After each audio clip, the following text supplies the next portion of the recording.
Supreme అంటే ప్రధానమంత్రి కంటే ఎక్కువ అంటే పవర్స్ ఉన్న వ్యక్తిగా రాష్ట్రపతి ఉంటాడు కాబట్టి రాష్ట్రపతి ఈ దేశానికే సుప్రీం. రాష్ట్రపతి నిర్ణయాలను ప్రశ్నించే అధికారం సుప్రీంకోర్టుకు ఉండదు అని చెప్పేసి ఈ సందర్భంగా ఉపరాష్ట్రపతి గారు సంచలన వ్యాఖ్యలు చేయడం జరిగింది.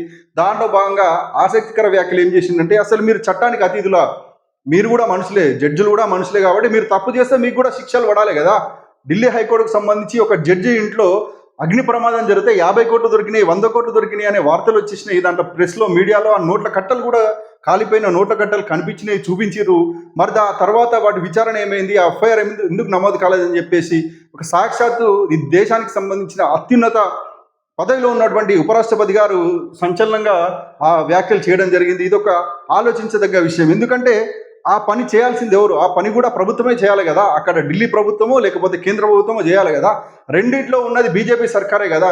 మరి అక్కడ న్యాయమూర్తి ఇంట్లో దొరికిన నోట్ల కట్టలపై ఉపరాష్ట్రపతి గారు వేసిన ప్రశ్న డైరెక్ట్ మోడీకే ఉంటుందని చెప్పేసి సందర్భంగా అర్థం చేసుకోవాలి.